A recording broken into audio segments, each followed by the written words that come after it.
This call is being recorded. Well, I guess Big Brother wants to hear Sugarline Blue, too. Hi, this is Two Loco Radio. This is Chrissy D. And Ray. And we're joined by Sugarline Blue. I guess Big Brother's excited to hear him, too, huh? All right. Fantastic band. So here we go. Let's welcome Sugarline Blue, Ashley and Dave. Hey. Hello. Hi. Hello and welcome. Thank you. It sounds a lot better this time around, huh? Now that we actually got it to work. Yeah, I think you guys were sick last time, too. Exactly. So On this top should of everything else. Very true. So this should be very exciting. All right. First, tell us how you came up with the name Sugarline Blue, for those that don't know. Well, we just wanted a band name that was unique and something that kind of represented our music and that was eclectic, and we just bounced around a couple ideas, and we felt like it was different and strange enough that it fit what we were trying to do.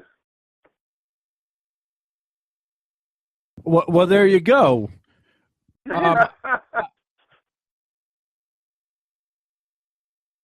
Okay. How's the new album going? The new album is going great. We're actually we're writing another song in the middle of recording it. We had 5 down, and like true artists, we never know when to quit. So we just keep making more music, and we just cannot say, "Oh, we're done with the album." We actually released the first video from the album. Move That Earth. Yeah, you can find that on YouTube. Just look up Sugarline Blue, and we've got a whole bunch of shout-out videos and whatnot on there. But if you look up Sugarline Blue, Move That Earth, you can see the whole music video of it. That's exciting. We had a good time. Yeah, we're really excited about it. Have you guys seen it yet? No, we can't haven't. say that we have. Oh, okay. I'll have to share it to your page so you can check it out. You let us know what you think. Oh, definitely. All right. Because I'll cry otherwise. Knowing you guys, it's good. Well, thank you. You're welcome. All right. Well, we're extremely sorry about the late start. We are speaking with Ashley Beth and Dave Beth, correct? Yes. Correct. And why don't you explain what each of you do in the band and how you all formed Sugarline Blue, other than the name? Well, I play guitar, and I sing some backup, and Ashley is I'm the lead vocalist. And front person. And I sometimes play a tambourine or a shaker. We've been playing the music together off and on for quite some time. We've been married, we're in our 14th year. In our 14th year of marriage now. In June, we'll be married for 14 years. We've been playing music for most of those, yeah. Some off and on a little bit, some more serious than others, but most seriously in Sugarline Blue, we've been at this project for about 6+ years now, but more serious in the past 3 years. We released our album about 2.5 years ago, our first album, and our second album is very close to being done. Well, that's when we found Russ, our bass player, and that, I don't know, like, finding the right people for your band, like, it just really, I don't know, you nail it into the music, it makes it more important to keep making it. Awesome. Very true. Congratulations on the 14 years. That's fantastic. Oh, thank you. Thank you. Yeah, We still like each other. We feel like That's very important, and happy anniversary early. Oh, thank you. You're welcome. All right. Here's what's funny. I was doing a thing where I was like making up a story with like a bunch of bands, and then I was talking about childhood, and I played "Go Home" by you all. And then I realized it was saying little girl, and I'm like, ah, shit. True story, Ray Ray? I guess so. I guess. That's funny. I guess he didn't tell us he's a little girl. Well, you know, there's all kinds of changes we go through in life. Only on 2 Loco Radio. Oh, man. We're not here to judge, man. You do your thing. No, I'm certainly not like that. But No. But honestly, you all are known for your Sunday morning shout-outs. I just, for those that did not hear the last interview or, because it was choppy, did not play it, that was our fault, totally. Why don't you explain that? How you explain that, how you really reach out to the fans by doing that and how you relate to them, because there's not many bands that do anything like that. As a matter of fact, it's just original. Well, that was Dave's brainchild. He said, we were noticing, because we play out a lot, and we're noticing just the decline in live venue listenership. Like, people just don't go out as much as they used to, and it can be kind of heartbreaking when you're trying to get out there, and the people that are out there, they receive you well, but there's just not many of them. And we started getting Facebook fans and whatnot from across the world, and we can't go and play in Europe for not having a listenership there yet. And Dave's like, I want to do something to reach out to these people. And he said there was this one guy that we were just having a conversation with over Twitter, and Dave said, I'd like to, do something for him, like maybe dedicate a song to him. And he's like, let's do one of the ones that we just do it acoustic around our farm, and just give one to somebody every week, and just do it till we run out of stuff to do or run out of people that want to listen to it. And it's really blossomed into something we didn't expect.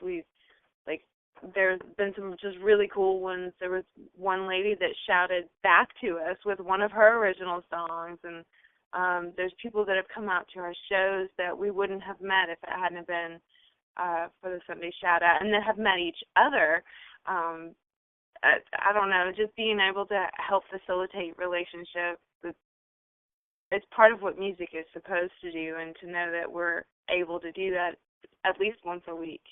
I don't know, we've had a lot of people tell us that, it's kind of like, we try to keep it a real down-to-earth approach, and we usually try to record it in, either, if not the first take, the only reason we get rid of the first take would be if something technical goes wrong, because we're a small production, much like you guys, and it's like you're struggling with the confines of equipment, and, sometimes, we'll get done recording and it'll say disc full, or whatever, and, we try to keep it real down to earth, and we've had a lot of people tell us that, because of that, they feel like they're in the living room with us every Sunday morning, and that they're having coffee and donuts with us, and we're just pulling out the guitar and singing a song to them. So I think that's really cool. Yeah, we are pretty much a broke station or whatever. What was funny was we had Year of October, over, I'm not sure if it was the last Sunday or the week before.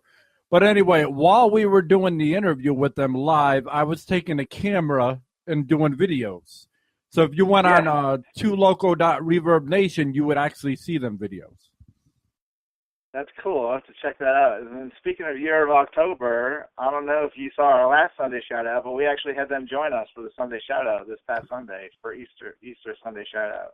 No, I didn't see that, but I remember when we were talking on the phone that you said that you all toured with it, and I'm like, it's a small world.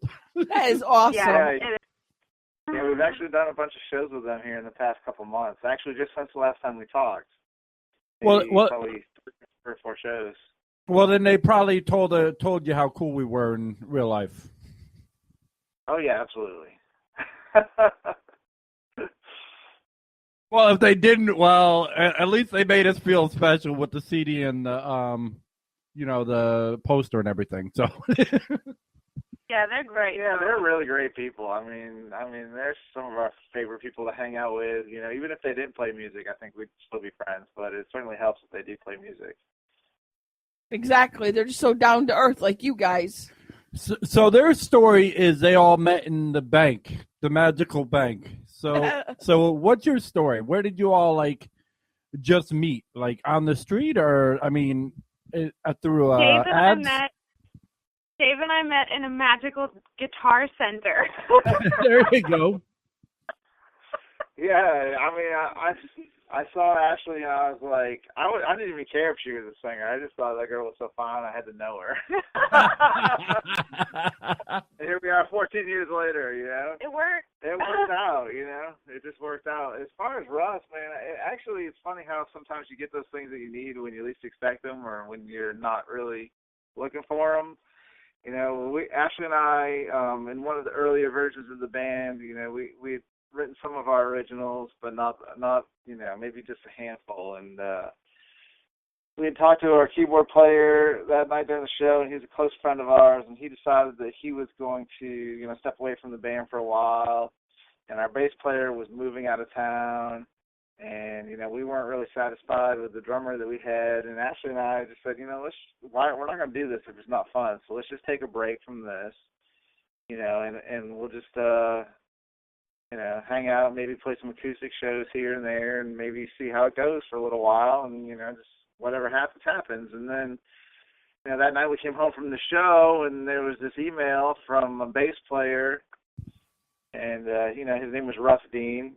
And, basically, it said, you know, here's a bunch of my influences, and I found you guys' ad, and I know that it's an old ad, but, you know, I wanted to answer it because it sounds, you know, interesting. And, you know, we started talking back and forth, and I was kind of standoffish because, you know, I kind of had it up to, you know, over my head, I guess, with just, like, conflicting personalities and stuff like that. And, you know, we just kind of corresponded back and forth, and we couldn't say no. And then we started playing coffee houses together just acoustically, and we really enjoyed it, and we enjoyed each other's company, and found we had a lot in common. And, you know, and we've been playing with Russ now for like 4 years.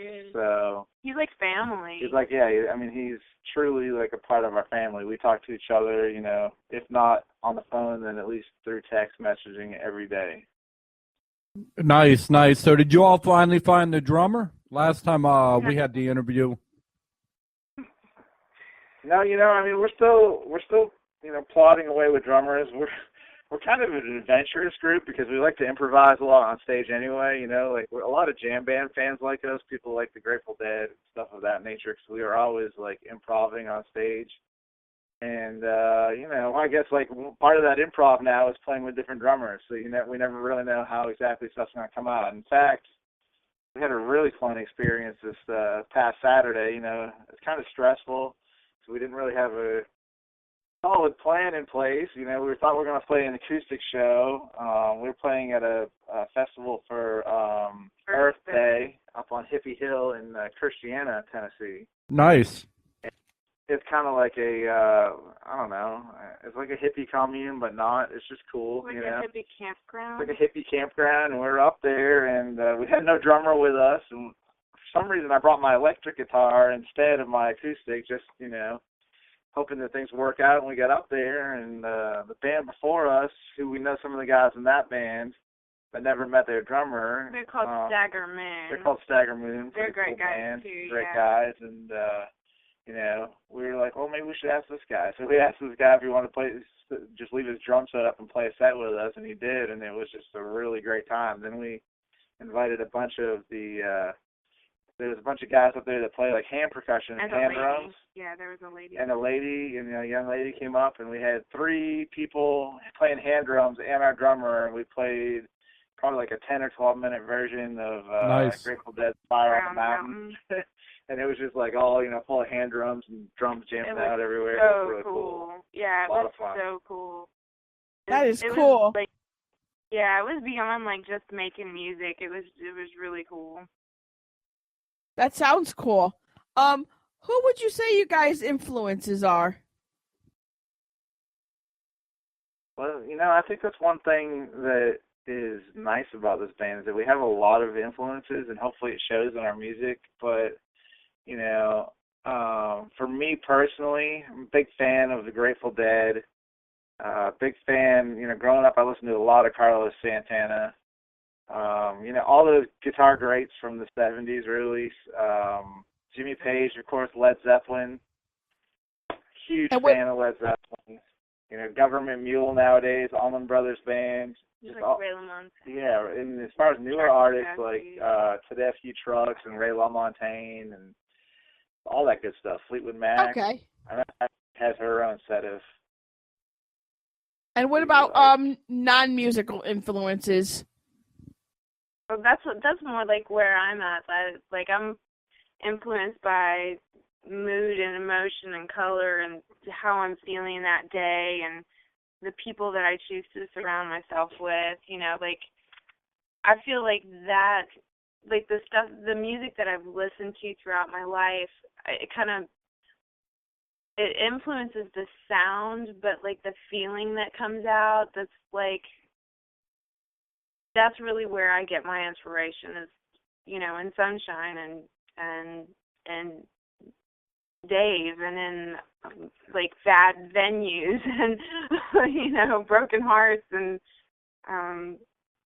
babies laughing. It's like that's life influence, Yeah. Well, I do know if you all came down this way towards Knoxville, that would love to have you all live do an acoustic set or something. Oh, definitely. Yeah, okay, cool. We'll definitely have to keep that in mind. We head that way fairly often, so. Good, we'd love to meet you in person. Yeah, definitely.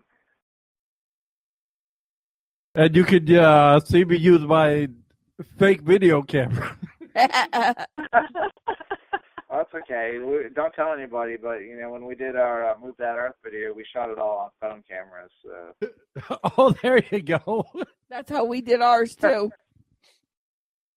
And that's how we did our shout-out. I mean, every Sunday we just set up an iPhone, and I plug my microphone into my phone, and we videotape it off of our phones. So it doesn't take a lot of technology nowadays to make a pretty cool impact, I don't think, Nice. Yeah, technology's great. And I understand what you mean about, it's hard to find people. We were searching for a while, some more people to join us. And then we were lucky that we found out, this great guy named Tempo and his old lady Snow. They're phenomenal. Hopefully they'll be there and you could meet them as well. That would be great. Awesome. You said his name is Temple? No, his name's Tempo. He's ex Navy as well as he used to be a drummer. No, you can't steal him. Tempo. Oh, cool. Yeah. You got to be careful, though. Those drummers are kind of weird.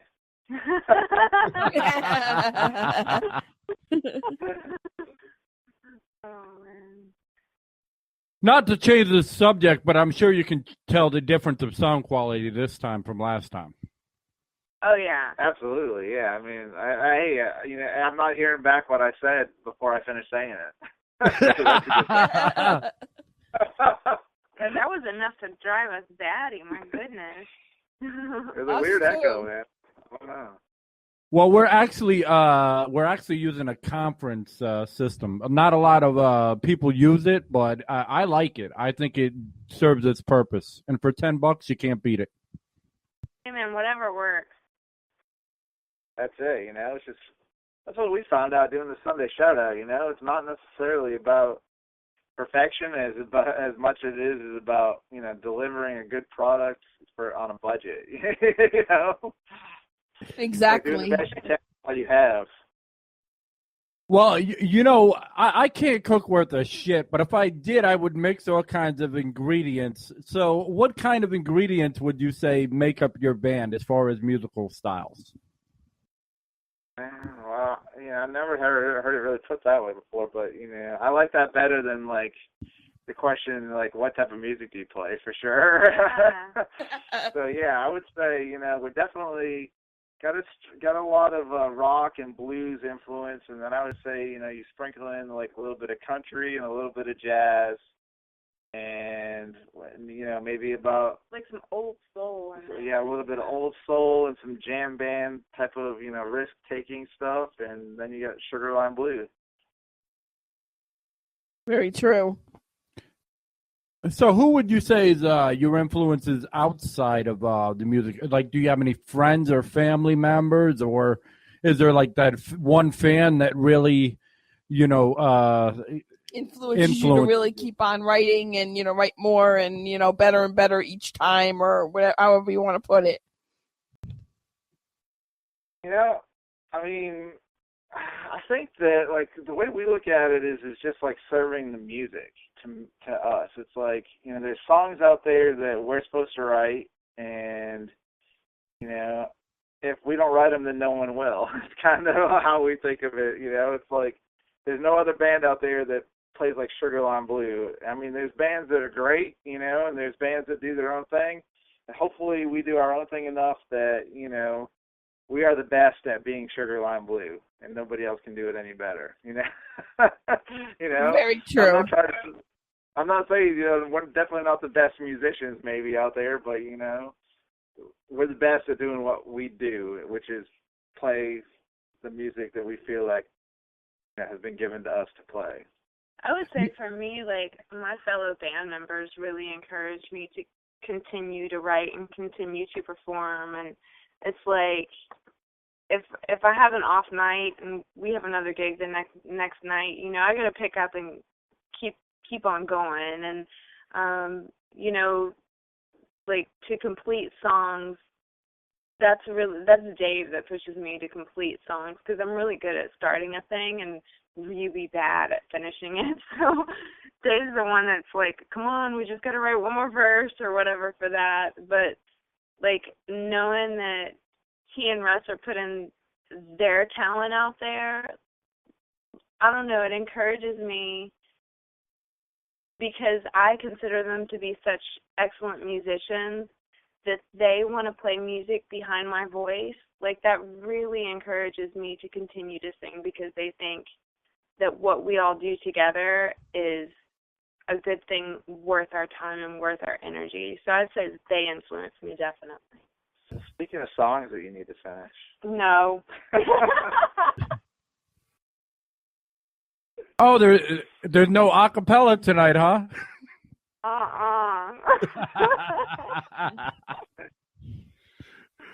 All right, though. How would you say this album from the last album that you've grown, musically wise? Oh, wow. I'd say, like, it's just, like, the first album was just dipping our toes in the water, and for this one, we're, like, more in up to our knees, I'd say. It's more of, I like the way that Dave puts it. He says, our last album, it was a snapshot of where we were then, and this album is a snapshot of where we are now. So it's not right or wrong or better or worse. It's just different. We've, more time has passed. We've matured differently. We've been out there more. We've played with Russ a lot more, so we're more cohesive as a group. We just need that drummer. Yeah, and I think when you hear some of the songs, like, you'll definitely be able to compare them to the songs on our first album. Like, I mean, when we play a song, we sound like Sugar Line Blue. We do have songs that have a little more country. We have songs that have a little more blues influence. We have songs that, may stretch on a little bit longer. On this record, we actually added another member for this album. We went a little bit of a different direction in that we found a steel guitar player that we had been playing off and on with for probably the past year and a half or 2 years, and he actually lended his voice to a lot of the cuts coming on this record too. So you'll hear a steel guitar in there that you didn't hear on the first album.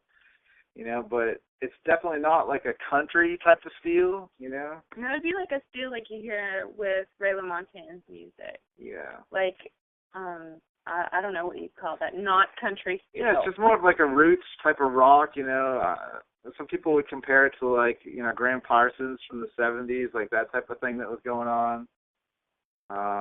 But yeah, I mean, all in all, I think it's still it's the same band, similar songs, same band, just it's definitely matured a little bit, and we're really proud of it. We're excited to get it out there, and hopefully it's going to be sooner than later. All right, well, we're going to give you a breather, and we're going to attempt to play a song and see, hopefully the audio doesn't end up all choppy. If it does, we're going to play your music tomorrow anyway. So just hang tight, listen to our introduction. Hopefully it don't drive you nuts, and we'll be back in like 2 minutes. Okay. All right, well, here we go. We're going to play Go Home by Sugar Lime Blue, if I can get it to work.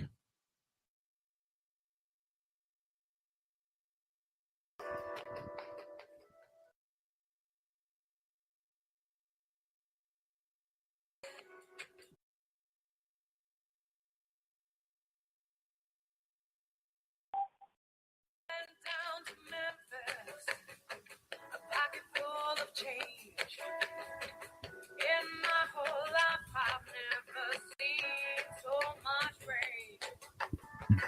Rains after midnight, well into the dawn. It rained so much, I thought I might go home.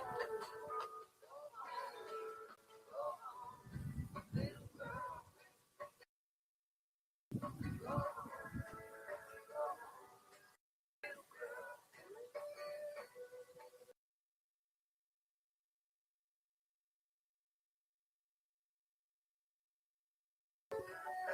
Rolling to Nashville, I'm blazing around.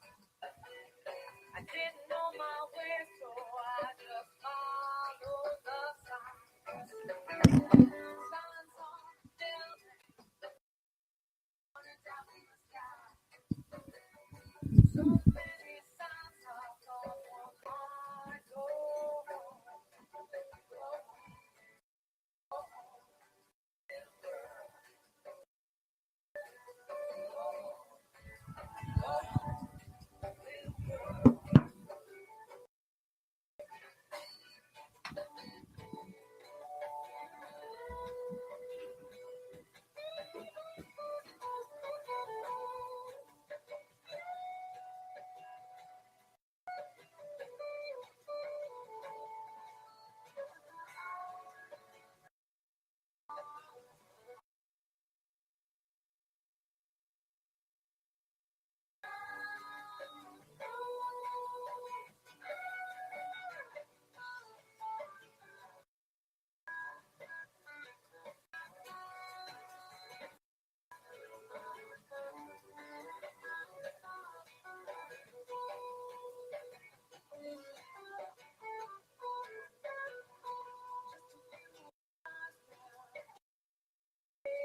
All right, we're back, and we're joined by Sugar Lime Blue, if they're still with us. We're here. All right, I hope that didn't annoy you too much. That wasn't our intention. Oh, no, we actually heard our song. Cool. Cool. Hopefully it works this time. Last time it was all choppy when we had a Dream Aria. I don't know if you ever heard of them, but they're like a System of a Down meets Evanescence. They're from Canada, believe it or not. Very, very talented. Well, if it doesn't work on your podcast, they can always head over to sugarlimeblue.com and check it out there. Shameless plug. Shameless plugs. Hey, we're always willing to share. It's no big deal.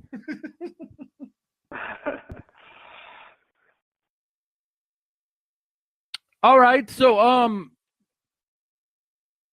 how hard has it been to like travel on the road so much? I know that you go all through, what is it, like the southern states, like Virginia, Kentucky, Tennessee, all that? Yeah, last week we were actually up in West Virginia, and it was about a 9-hour trip one way. We had a couple shows up there, and then we came back. I would say, for us, the toughest thing is that, we've been married for 14 years now, and we have a 16-year-old daughter.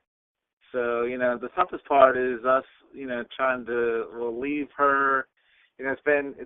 It's getting easier because she has a lot of things going on and a lot of different, she spends the night with her friends and she has a lot of school stuff going on. But the harder part is trying to manage with her schedule now too. It's like another grown-up schedule, plus our work schedule, plus the touring schedule, so as a band that hasn't really broke yet or made it or, whatever you want to call it, or is making good money, traveling, it's hard to balance all those things together. So I'd say that's probably the hardest challenge. So what would you say is the most rewarding from when you're on tour? Is it the people or you're acting like it's not the money? So, I mean, is it the, do people come up and ask for your autograph or just because you're, Well, to me, it's the music and the people, like both, sometimes the music is great and, sometimes the people are great and sometimes both are great. It's, I don't know. It's hard to put your finger on one thing that keeps you going, because some days you kind of question why do you keep going. You might play in a town at a venue that didn't promote very well, or that's just starting out, and 5 or 10 people are there, and it's not going that well, and then you have that one person that is just like, wow, I heard about you through the Sunday shout out, or I saw the video for Move That Earth and I watched it like 20 times, and it's like, wow, okay, so that's why we do it, so sometimes it's like we kind of we ask ourselves that same question, because it'd be easy to, I think every musician, if they tell you that they haven't thought about kind of giving up or chasing the goal or whatever, if they say that they haven't thought about quitting at least one time, they're probably lying to you. All musicians ask themselves all the time, why do I do this? What keeps us going? But I think anybody with a true passion for it is going to be unable to quit.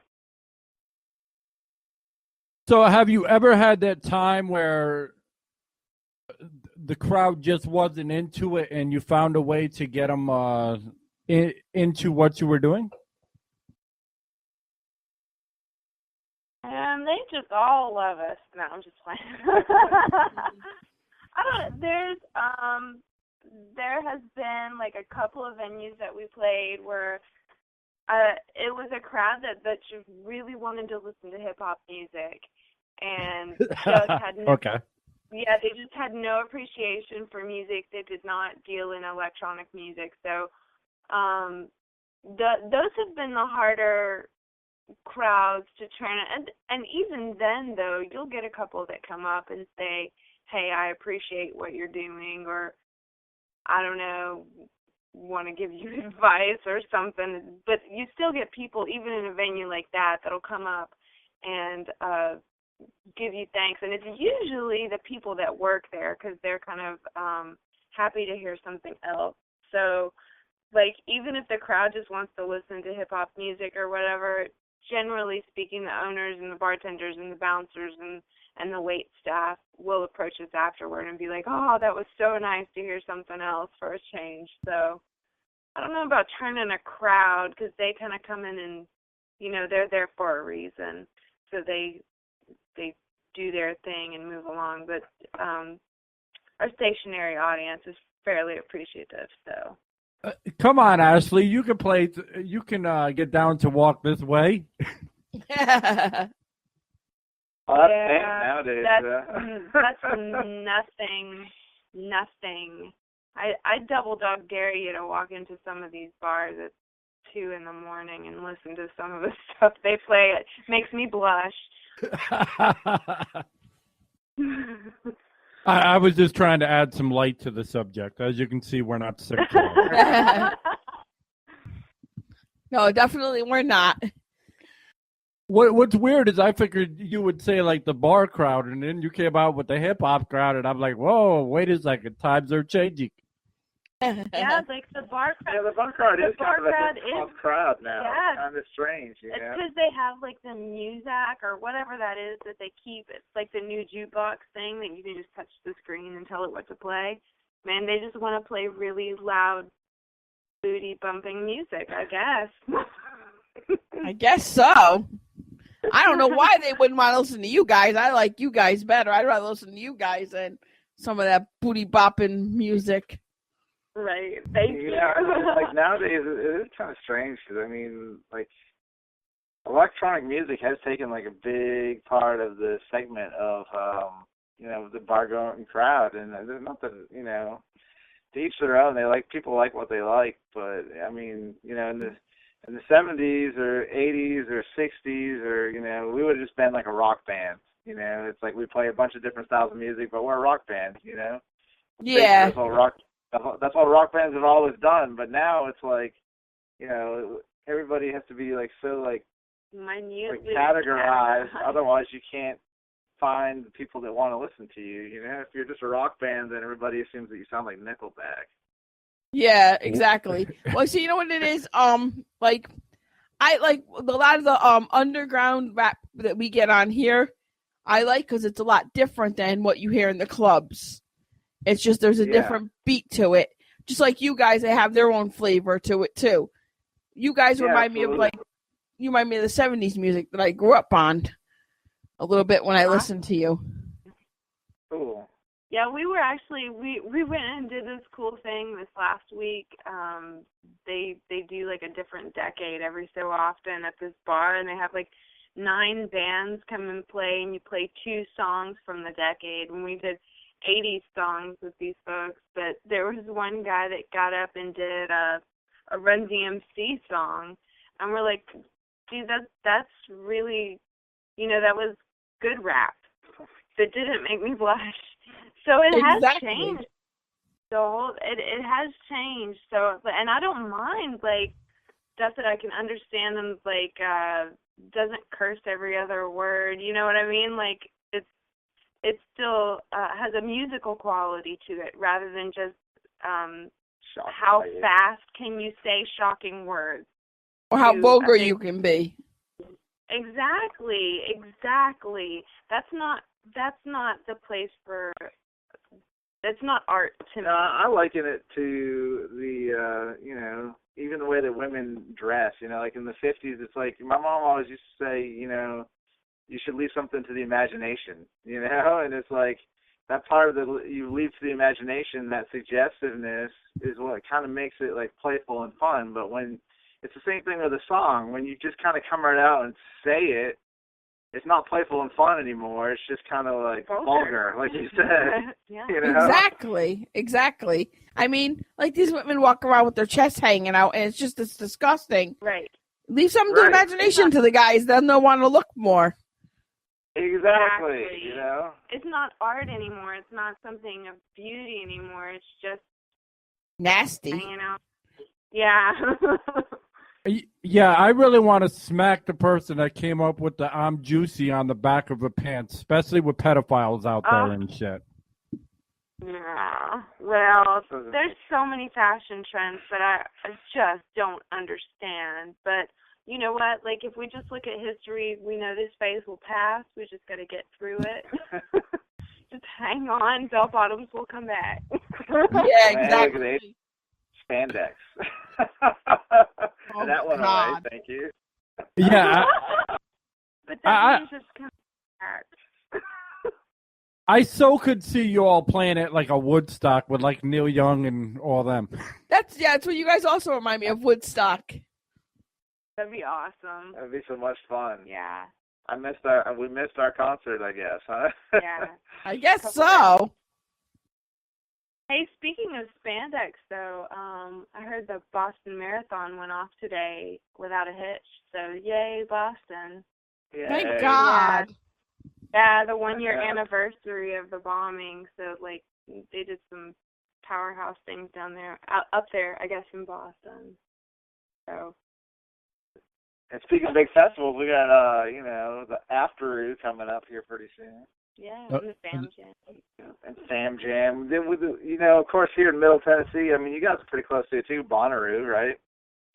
Yeah, yes, we are. So, yeah, we actually play a festival every year called Afteroo that they play the week after Bonnaroo. Nice. Yeah, Pretty they got cool. bands all week, and we're playing the Sam Jam the week before Yeah. Bonnaroo. So we're playing in Manchester the week before and the week after Bonnaroo, but not the week of Bonnaroo. Come on, Bonnaroo promoters, get on the bus. Exactly. Hey, you could always send a demo up there and be like, hey, y'all need any extra bands? Yeah, that's it. Except for they would probably want like $50 just to get it in the mail and throw it in their trash can. You never know. You might be surprised. They may listen to it and be like, "Oh wow, that'd be perfect." Yeah, that's what I do. If you don't try, then it won't get there. That's And you it. never know what True. it could be. That is true.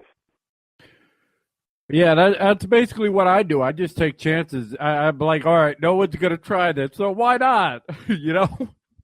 Yeah, exactly. Yeah. We do. I mean, we have a lot of the same philosophy. You have to get ahead, really. There's so many people out there trying to do things, And even if, like having good music or, good image or any of that or a good radio show, it's not enough. You have to rise above that static somehow, Yeah, you got to do that. Take chances. Exactly. You always got to find bigger and better things, to improve yourself. Yeah, you got to evolve and have like your own style, like you all do. So, what would you say? We've taken up enough time about talking about us and stuff like that. What would you say that's y'all's favorite song and why? Our favorite song that we've recorded of our own or somebody else's song? Yes, your favorite song that you've recorded of your own, and then why not somebody else's as well? I would say the favorite song that we've recorded is actually a song off our new album. It's called Dollhouse, and it's actually a longer song. It's like a 7-minute long song, and it's got steel guitar, and honestly, it's the first time I've listened to a song after it's been recorded and almost ready to release, and I was just like, wow. This is like, proud of it. It's the first, I'm hard to please. I'm one of those people that are never satisfied, and this is like the first time that I just listened to a song, and it's like, it made me proud to be in this band and play with Ashley singing, and, John on steel and Russ on bass, and even, the drummer we had at the time, Steve, on drums. He did a great job on that track, and it was just like, super, it just felt like it all came together for me on that track. So what about your other artists, since you brought it up? What's that? So my favorite song by another artist, right now I would have to say it's actually, we talked about him earlier, his name's Ray LaMontagne, and he is he's a singer-songwriter, kind of like a blues artist out of Lewiston, Maine. And he has a couple albums out, and the title track off of his album right before the one he has just released, which is called God Willing and the Creek Don't Rise. Probably my favorite song right now, but I listen to so much music that it changes almost weekly. Well, my favorite song of ours is Move That Earth. It's just my favorite child right now. And my favorite song of somebody else's, that's really, really hard for me to pin down. I'd have to say, like, I could narrow it down to a few, which would be like The Grateful Dead, Ripple, and Joan Osborne, St. Teresa, and Robert Plant, Ship of Fools. That's about as far as I can whittle it down, though. Nice. There's nothing wrong with being a music guru.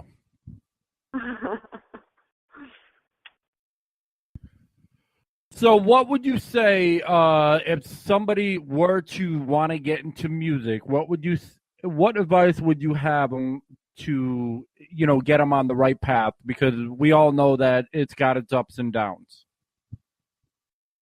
First of all, I'd say play keyboard or piano, because nobody else does. Very few. It's a lessening trait. Like, less and less people play it, and you don't have to have a band behind you. You can go out and play piano at like a little blues bar and sing all night and make as much money as bands. Yeah, and everybody does guitar already, so yeah, I think that's pretty good advice. And I think you have to do something to keep your creative river flowing. You don't want to be stagnant, and you don't want it to be rushing, so that you don't have enough energy to, you know what I mean? You're putting out too much without having anything left for yourself. So you want a steady flow of creativeness in your life, and pace yourself. But I mean, you want to have things around you that stimulate your creativeness, that remind you that you got into it for a reason, and that stimulate you to make more and better and bigger and just keep going. Well, I said the piano thing, but I was only saying that really as a joke. But to me, I think it's a good idea. Yeah, I think the biggest key is you have to follow your heart, and if it's in you to do it, then you have to do it. You can't do something that you deny. That goes with anything in life, really. It's just good, solid life advice. You have to follow your heart. You have to follow your passion, because otherwise you'll be miserable. Yeah, and don't do it because you want to be rich or famous or whatever. Go do something else, because music, I mean, it's like you said, it's got its ups and downs, but I mean, it breaks your heart. Right, and it's too precious of a gift. Yeah. You shouldn't play with it like that. It should be a serious and fun thing. Yeah. Well, I agree. I agree with that. All right. Well, Chrissy D, do you have anything to, ask them before we let them go? No, actually, I don't. She was sleeping over there. No, I'm sitting here listening, but I'm trying to think of any questions. And no, I don't have any. Last time we talked, we could never understand the question that you were trying to ask. I think you said, and I'm not positive if I have my information right because it was so choppy. You have a 14-year-old that had a question? Oh, our 14-year-old had said he liked your music. And he had asked my fiance to put your music on his iPod. Aww. That's so sweet. What's his name? Nicholas. Hey, Nicholas. Hey, Nicholas. Yeah, we hope he's in bed. We hope so. You never know with kids nowadays, because none of them ever want to go to bed for some reason. It's the new generation. Right, I know, and they have their phones and whatnot, so you can never truly be sure because their phones are their alarm clocks. Exactly. Well, Mom is actually his alarm clock, so he gets up no matter whether he wants to or not. Yeah. And that's good. A lot of people's moms are probably gone by the time they wake up in the morning, so. Or they're still sleeping because, they don't have to get up till later. Right. Because usually once the kids hit middle school, they get up pretty much by themselves. But I like to get up with him and, make sure he gets dressed and he looks nice and everything like that, Absolutely. Important to me. We get up every morning with our daughter, and she's 16, so. Yeah, get up, make breakfast, take her to school. Yeah, those are important moments that she'll always remember, Yeah. Exactly. Got to get them started right. Exactly. And in their day, just sending them off on a good foot, trying to send them out with some positive energy and food in their bellies. I think it's important. Yeah, and I have to be the bad guy because I have to make sure he's got no cell phones or any other kind of equipment or cards in his pocket. Or toys or whatever. Yeah, but it feels good, I think, to him when we kiss them goodbye or we say goodbye. We tell them we love them. You know, have a good day. We miss them, and I think that makes them feel good too. Yeah. Yeah. So they won't let him take cell phones to school even? Well, he'll sit and play the whole time in school with it. And he won't use it for a phone. He'll use it for every other reason. Yeah. Yeah. We didn't let ours get a cell phone until she was, she was 14 before she got one. Yeah. Yeah, she complained until she was 14 that she didn't have one.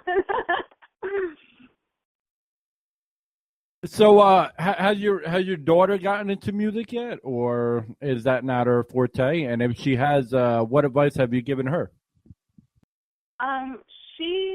She has a keyboard, and we have her set up with a microphone and stuff in her room, but that does not mean that she does it a lot. She has a beautiful voice, but her real thing is theater. So she does acting and she'll do musical theater, so we can get her to sing when she's on stage, but just in character, not as herself. So, you know, she's growing and maturing and finding what she wants to do. I think, she just doesn't want to be us. And that makes me happy because I don't want her to be us, you know, for the sake of trying to make us happy. I want her to be happy.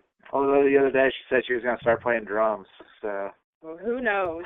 So that's fantastic. I mean, that she found her own way and that she's into theater, because theater is actually a fantastic thing. I have a younger brother that was very much into theater all the way through college. Absolutely. You know, I told her she didn't have to play music, but I said, you know, while you're in high school, you should take every opportunity to explore every avenue to find something that you really enjoy doing. Exactly. Because, you know, life just, you know, it's too short to do, but also at the same time, they can just be monotony if you don't have something that you really love to do. All right. I'll give you one that you've never gotten at any interview that you've ever been to. Give us a cool car story on the way to a show. Cool, something that happened in the car on the way to this show. Or the way back or something. Okay, how about this one? Last year, let's see. Was it last year or the year before? It was in January of 2012. Yeah. So January 2012, you know, we'd never been on the road with a guy that's been doing some booking with us. He's an agent of ours, Richard Thornton. He actually helps out Hippie Hill too. And he's in the car with us, and we're traveling down the road. We just got back in from making a rest and a pit stop, and we're headed towards Charlotte, South Carolina, North Carolina rather, Charlotte, North Carolina. And we're not quite even into Asheville yet, you know, on 40. Like, we're past Knoxville. We're between Knoxville and we're over in the mountains. Sky starts to get real dark, you know, and it looks like a thunderstorm coming up. So it starts raining. Next thing you know, it's like hail and it's windy, it's crazy windy. And then it stops. And then it, stops. It's, just beautiful sunshine. And then it's, crazy again. And we're like, what is going on? And our agent's he's from up from Alabama, and he says, tornado? And I'm like, no, we don't get tornadoes in Eastern Tennessee in the middle of January, you know?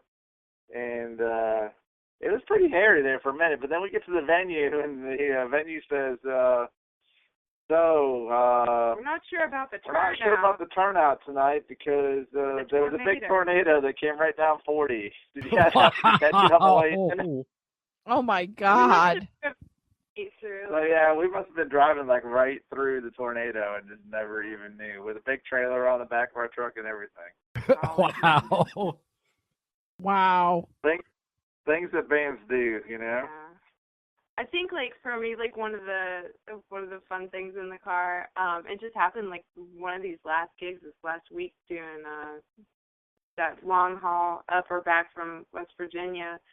Dave's, tired, and Russ and I are tired, and we're all just trying to stay awake supportively, and which is hard for me because if you put me in a car, I really want to go to sleep. And so Dave's tell me a story. And so Russ and I take turns telling this really goofy story. It got very, very, very silly very quickly, but it was entertaining. So I think that's a fun car story. Kept me awake, made me laugh. Yeah, Dave was laughing pretty hard. We were laughing pretty hard. That's a good idea, though, if you're ever riding in the car, because I'm like you, I will fall asleep in the car. Ray Yeah. will tell you. The minute I get in the car, bam, I'm out. What Yeah, was?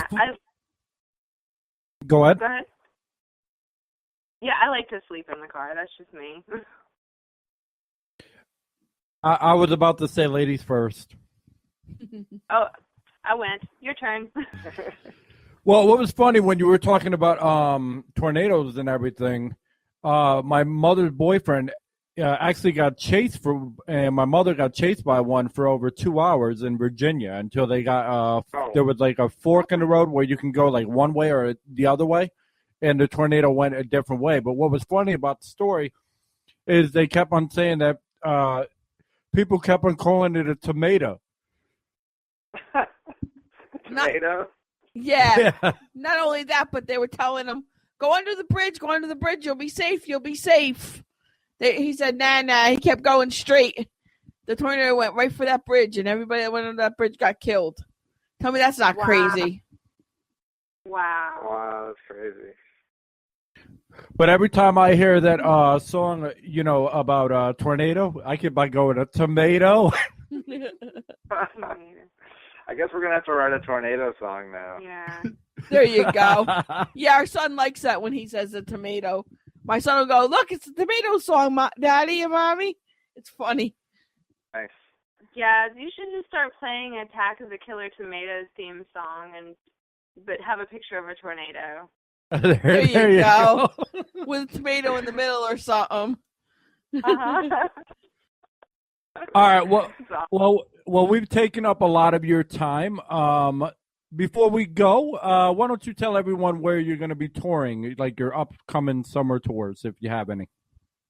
Okay, cool. Let me think here real quick. This weekend, actually, this Thursday, we're going to be in Nashville playing a customer appreciation party at Green Hills, which is kind of like the upscale part of Nashville, at Levy's Clothier. Last time we were there, can't even think of his name. The guy from Big and Rich was there shopping. John Rich, yeah. Hello. Nice. So John Rich was there shopping last time we were up there playing, so you never know who you'll run into up there. And then Saturday, we'll be down in Watertown at Lulu's Cafe. That's such a fun place. If you guys haven't been, they have excellent food, and it's a great town. Yeah, it's a great little art town, and they have they've said no to chain stores, so no Walmart. You won't find any Walmart in Watertown. And then let's see. After that, you'll have to check on our calendar for the exact dates, but we got Fam Jam coming up. After we'll be back in West Virginia around the 4th of July. We're playing a couple 4th of July parties here for towns and Mount Juliet, and we're going to be all over Middle Tennessee. And of course, you can catch us every Sunday on our Sunday shout out. Good plug. Yeah. Good plug. And you can find that on YouTube, or if you're part of our Twitter feed, then you can actually get a song shouted out to you. So That's awesome. All right. And do you have any websites you'd like to shout out before you get out of here? Sure, the easiest one to find us on is www.sugarlineblue.com. And if you, any of the social media sites like Facebook, Twitter, Instagram, just /SugarlineBlue, and you found us. I think we still have a tombstone to MySpace too, so it's there. Yeah, don't visit there. Don't do that though. Don't do it. All right. Well, I am interested in hearing that new song. If you ever have a chance or you care to send us over an MP3 so we can play a part of this song for our audience, if you all don't mind. Sure will. Yeah, and check out the video for it. We actually filmed it here at our house. Yeah, I'll post it to your page so you can check it out. Oh, definitely. Nice. That would be awesome. All right. Well, Ashley, Dave, do you have anything to say to the audience before you get out of here? Hey, thank you guys so much for listening and hanging out with us, and thank you for having us on your radio show. I appreciate it. Thanks for giving us a chance to play music for you, and thanks for you guys for giving us a chance to talk about music with you. Hey, no problem. We enjoyed having you. We enjoy it. We treat all artists like their family, you know, and subscribers and everything. That's the way that I believe that's the way it should be. Yes. I do too. Absolutely. All right. Well, it was.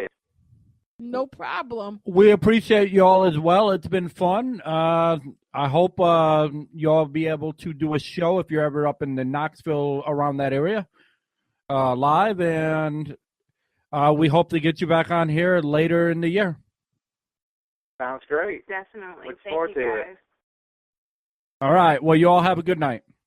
Good night, You too. everybody. Have a good evening. Night. Goodbye. Warning, warning, warning, warning, warning. You are not real radio. What the fuck you mean I'm not real radio? Warning, warning, warning. You are just an online wannabe. No, you're the wannabe because you're just about dead. Warning, warning, warning. Real radio is played in a car. So what? We're worldwide. It's going to be heard around the area. Warning, warning, warning. I will self-destruct in 5, 4, 3, 2, 1.